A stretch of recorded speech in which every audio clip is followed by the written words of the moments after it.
Hello, good day everyone and welcome to another weekender edition of the Midday Bilingual Newscast on Equinox Television. We are broadcasting live from our headquarters in Accra, in Douala, economic capital of Cameroon, as the first segment of the news will be in the French language with Nadine Nyambo. Bon après-midi à vous, Nadine. Bon après-midi, Charles Sekomé. Mesdames et messieurs, bonjour. Merci d'honorer ce rendez-vous de l'information sur Equinox Télévision. Qui sera le prochain président de la Fédération camerounaise de football? L'Assemblée générale élective se tient en ce moment du côté de Yaoundé. Les travaux ont effectivement commencé, mais on est encore au stade de vérification d'usage avant le début effectif. Le candidat Samuel Eto'o-Fils conteste déjà le choix opéré par la commission électorale de procéder au vote par bulletin unique. Dans les échos de l'élection de la FECAFOOT et dans ce reportage que signent Joël Essengue et Marcelin Gansop, nos envoyés spéciaux. Derrière nous se joue l'avenir du football camerounais avec le début effectif des travaux de l'Assemblée générale élective de la Fédération camerounaise de football. Tout a commencé il y a quelques minutes avec le retrait de tous ceux qui étaient en salle, la commission électorale ayant décidé de procéder par appel afin d'éviter que les intrus se retrouvent dans la salle. Monsieur Angaï Kouam Islam, pourquoi vous appelez les gens qui sont au Comé? Ils sont candidats au Comé, ils ne sont pas candidats pour cette élection-là. Parlez, s'il vous plaît. S'il vous plaît, je vous en prie. En ce moment donc, les travaux ont débuté à l'absence de la presse privée qui erre ici à l'esplanade de la salle où se déroulent les travaux. Il faut retenir qu'au départ, il y avait 7 candidats, 4 finalement sont sur la ligne de départ, avec évidemment Samuel Eto'o-Fils qui devrait livrer un match serré face à Sédou Bomondjoya, même s'il ne faut pas ignorer la présence d'autres candidats, dont Zachary Wandja et Jules Denis Onana. Évidemment, des ralliements de dernière minute ne sont pas à proscrire. On vous a soumis de choisir, il y a un seul bulletin. Vous devez nous convoquer. Tous les candidats. Tous les candidats. Maintenant, vous choisissez un bulletin unique. On a fait rentrer des bulletins. Ça ne peut pas passer. C'est un bulletin unique. Quel test? Quel test? Vous pouvez nous montrer le test? Voilà donc l'ambiance des travaux ici à l'hôtel Montfébé de Yaoundé, où évidemment un important dispositif sécuritaire a été mis en place. D'ailleurs, depuis le parcours Vita, pour qui connaît où est situé le Montfébé, il y a une sorte de filtre installé là-bas afin que seuls ceux qui ont voix au chapitre puissent accéder à ce site où se déroulent les travaux de l'Assemblée générale élective de la Fédération camerounaise de football. Quoi qu'il en soit, au soir de ce samedi, sortira de cette salle juste derrière nous le nom du vainqueur.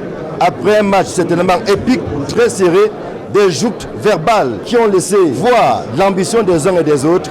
En tout cas, pour ceux qui souhaitent voir l'avenir du football camerounais présenter notre visage, il faut attendre à ce que la fumée blanche sorte juste derrière nous d'ici la soirée.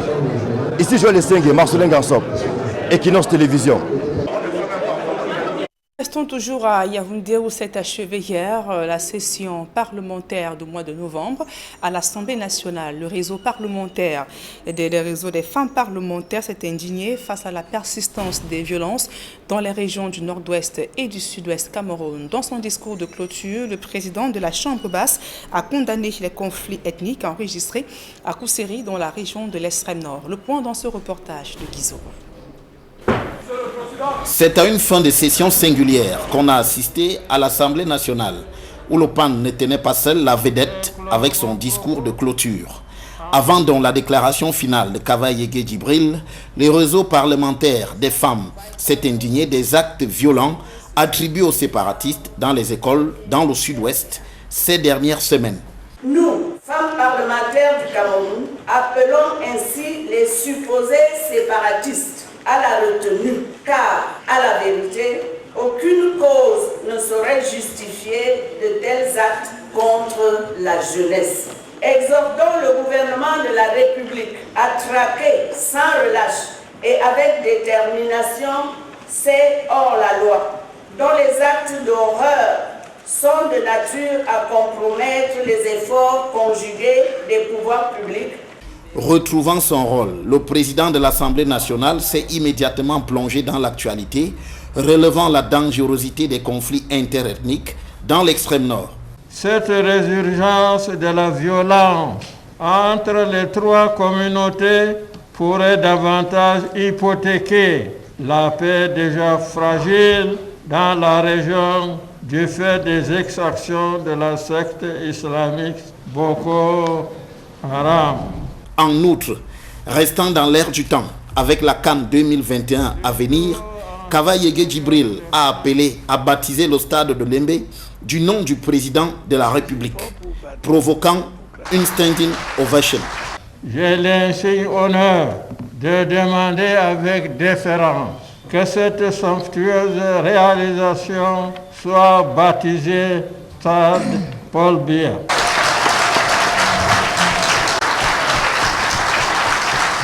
De leur côté, les députés se sont montrés partagés. Au RDPC, on se félicite des efforts du gouvernement pour la réduction des importations, tandis qu'à l'UDC, l'on se désole de ce que ce soit l'usager qui supporte la taxe introduite dans le transfert d'argent mobile.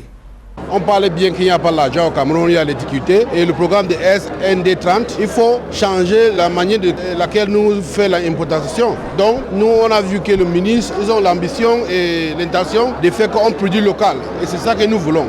Dans la direction de la décentralisation, on a vu aussi que le gouvernement a mis beaucoup d'intérêt de ce côté. On est maintenant content que les présidents régionaux vont bien travailler parce qu'ils ont le budget pour travailler maintenant. Nous avons demandé de changer la base d'imposition au lieu que ce soit le montant transféré ou le montant retiré, pénalisant ainsi doublement le consommateur et provoquant ainsi l'accroissement de l'inflation.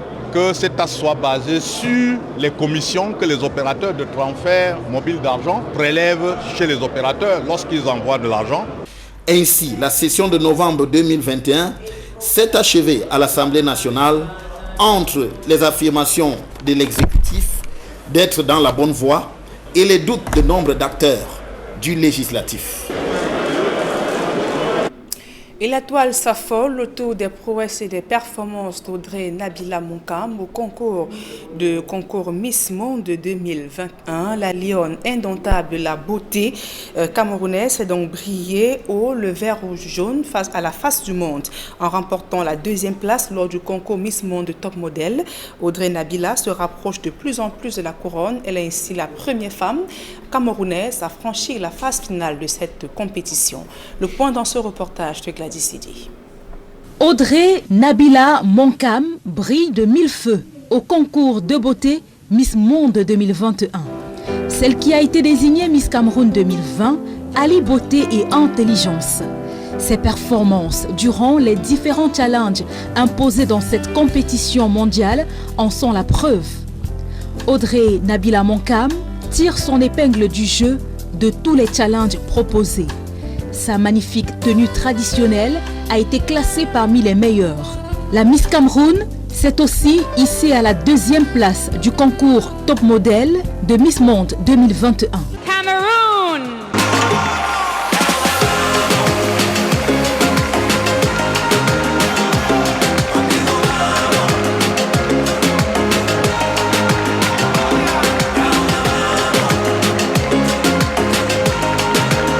Une autre victoire pour le Cameroun dans cette compétition, elle a été la gagnante de son groupe dans le cadre du challenge Head to Head qui consistait à défendre son projet social, mais aussi à donner ses impressions sur la ville de Porto Rico qui accueille cette compétition. Et grâce à cette performance, Audrey Nabila Monkam est entrée dans l'histoire comme étant la première représentante du Cameroun qualifiée pour le top 30 de la finale de Miss Monde.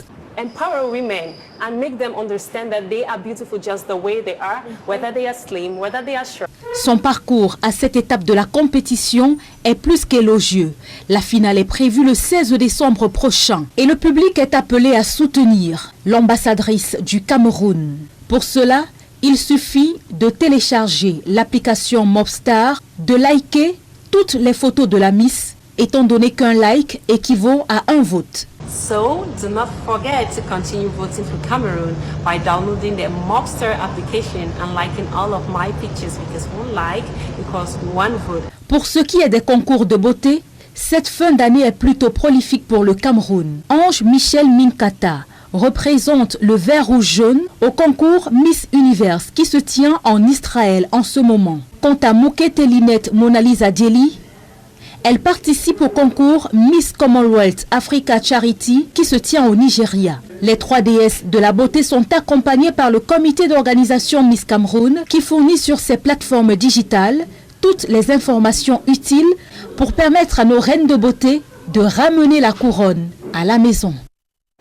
Un public reportage à présent, les produits et services Made in Africa restent très peu valorisés par les promoteurs eux-mêmes. C'est le constat que fait donc les entrepreneurs réunis à Paris afin de permettre à ces producteurs d'enrichir leur un réseau de collaboration et de marketing. Un salon virtuel des produits inspirés d'Afrique et d'outre-mer est annoncé dans les prochains jours. Reportage.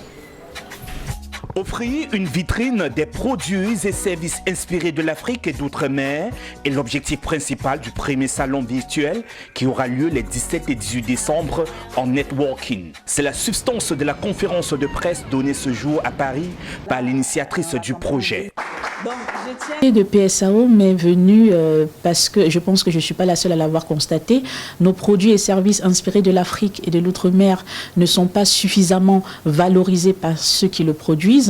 Alors, je suis tombée par hasard sur une vidéo d'un chasseur d'épices occidentales qui est arrivé au Cameroun, dans la région d'où je viens, la région de l'Ouest, et qui a valorisé ce que nous on appelle la graine de la paix, qui est une épice, et l'a transformée via la communication, via le marketing, et a réussi à le vendre en Occident à prix fort.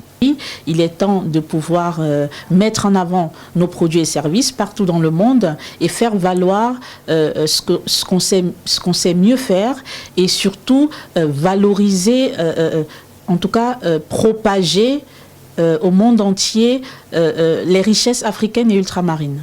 Présents à cette conférence de presse, plusieurs journalistes africains, plusieurs personnalités et chefs d'entreprise venus comprendre et savoir sur les enjeux du premier salon des produits et services de l'Afrique et d'outre-mer. On va rarement voir quelqu'un qui va dire un Camerounais par exemple qui est à côté de lui, ou un Ivoirien ou un Béninois ou machin, parce qu'on on a été programmé de manière à ce que on pense que ceux qui sont meilleurs ne peuvent pas être notre frère, ne peuvent pas être notre sœur, ça doit automatiquement être un étranger. La plateforme va permettre qu'on se découvre mutuellement, parce que je suis camerounaise, je suis aussi surtout panafricaine, parce que je me dis l'union fait la force. Initié par l'agence événementielle Tams Event, numéro 1 en organisation et promotion d'événements africains à Paris, la promotrice a initié la collaboration avec plusieurs autres chefs d'entreprise pour donner au salon virtuel une portée internationale. J'encourage les initiatives qui sont faites autour de l'Afrique et je crois que nous avons vraiment un besoin de se fédérer quoi qu'il en soit. Et donc, il me semble que la discipline que j'apporte, ou les compétences, vont permettre, et je ne le fais pas que pour l'Afrique, mais en l'occurrence, je crois qu'il y a une urgence, et je le répète depuis de longues années, un salon virtuel, d'abord, casse les frontières, c'est une première initiative, ce qui va permettre en tout cas de valoriser toutes les initiatives africaines, de valoriser tous les secteurs d'activité qui se développent.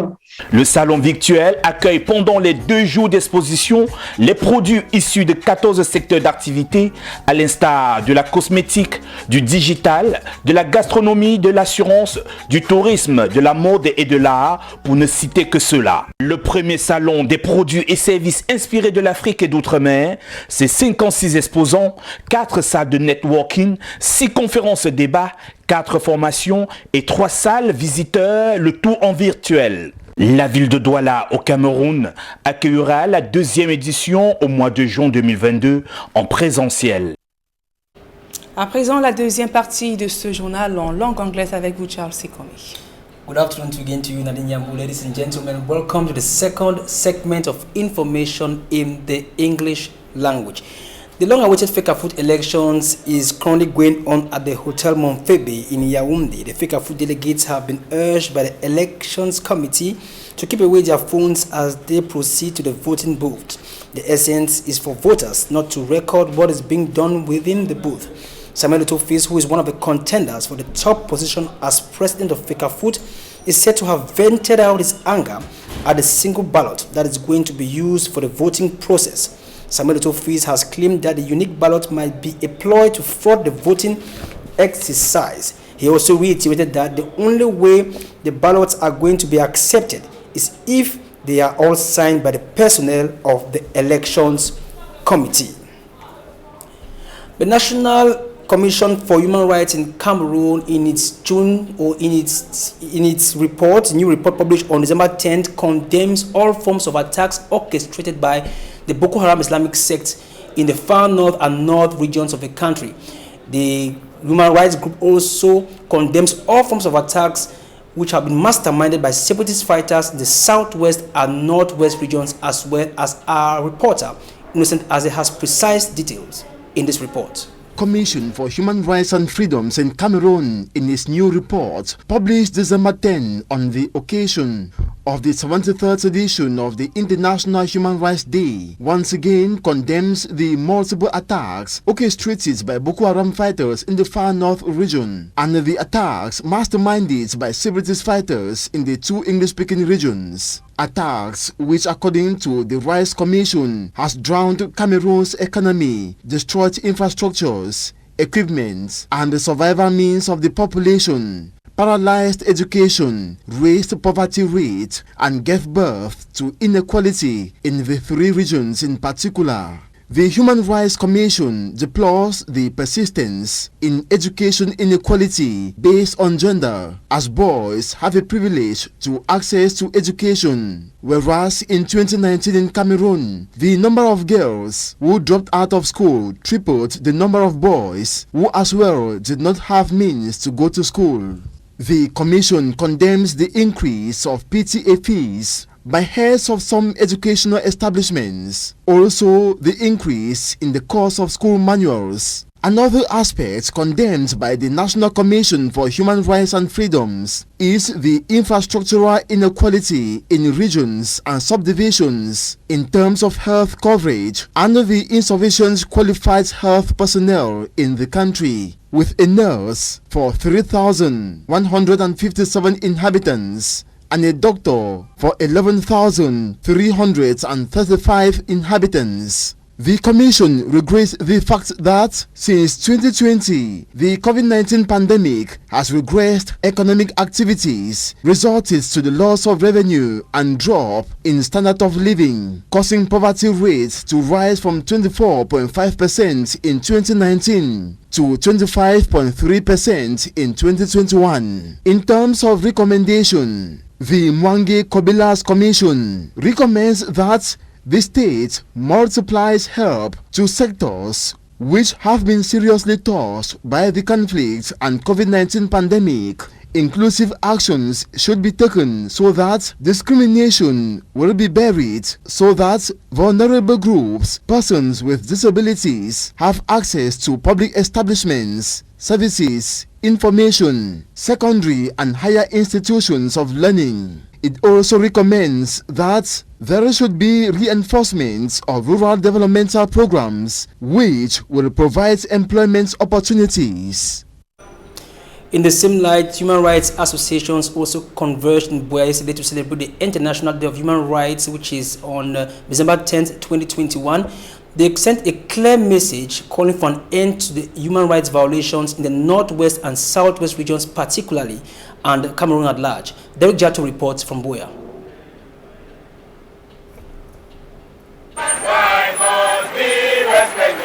Southwest Union of Human Rights Associations are on the streets of Buea this Sunday of December 2021, the International Human Rights Day, with flyers sharing to the population and which had as content messages denouncing torture and reminding all of their right to life. This is one of the first times these human rights defenders are decrying publicly what is happening, all the violations or abuses that are happening. We are here to tell the people that if you have any form of violation, report to us. So we stand by you. Apart from sensitization, we also do protection. Protection of persons or victims of human rights violations and abuses. And the case of Consul Antoinette, who was arrested and presently at the Buea Central Prison, also came under review as these human rights activists made public their contributions in the fight to secure her freedom. And presently she's not being tried like maybe like a terrorist, as it was earlier said. She's been tried now at the Court of Appeal, where we believe that bail will be granted when next she's appearing before the court. So the case of Antoinette, so we are Sura is fully on it, and we are trying our best that she should get her freedom. The 2021 International Human Rights Day is celebrated under the theme Equality, taken from Article 1, which says all human beings are born free and equal in dignity and rights. The sum of 1,082 million francs CFA has been voted and adopted as the budget for the 2022 year in Meme Division, or in Bonge, that is in Meme Division of the Restive Southwest region. The Senior Divisional Officer for Meme, Tundong Chamberlain, also called on councillors to be peace crusaders. Smart Jikan Gabriel files in details. Mbonge Subdivision in Meme Division of the Southwest region is rich with natural resources.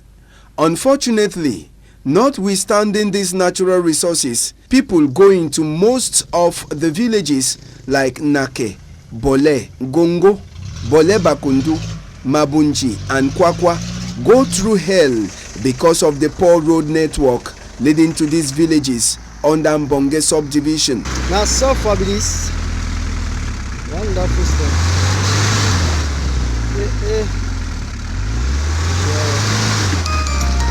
The development of this zone to enable farmers transport their products to town were amongst many other needs discussed by councillors of the Mbonge Council during a session chaired by the Senior Divisional Officer for Meme Division, Tundong Chamberlain. The mayor of Mbonge Subdivision said that apart from the poor state of roads, the ongoing crisis has greatly disturbed their revenue collection. The council not to meet up with targeted projects.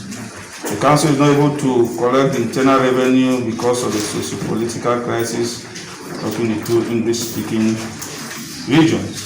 Even with the difficulties faced by the council, some little work was realized and the council earned some money. 649,482,000 francs. Investment revenue 432,988,000 francs, making a total revenue of 1,082,470,000 francs. Talking to councillors of Mbonge Council, the Senior Divisional Officer of Meme said all of them are needed in the fight to maintain peace. Owing to the recent happening, there remains a call for great concern and need the collective efforts of everyone, most especially you, the councillor, to be our flag bearer of peace. For 2022, Mbonge Council has voted a budget of 1,082,470 francs CFA. It recorded an increase of 89 million francs CFA. For the first time in Miss World competition, a Cameroonian emerges as first runner-up by the name of Audrey Nabila Monkam. She is said to be 30 or the Miss World Top Model competition and equally among the top 30 in the Miss World competition. Cameroonians are urged to install Mobstar application and like all her pictures so she can make it with flying colors in the competition. And that ends this edition of the Midday Bilingual Newscast on Equinox Television. Ladies and gentlemen, we thank you for your keen attention and keep on watching and listening to more programs on Equinox Television. As Nadine Yambou, see you some other time. Merci Charles Sikome. Fin de ce journal, mesdames et messieurs. Merci pour votre aimable attention.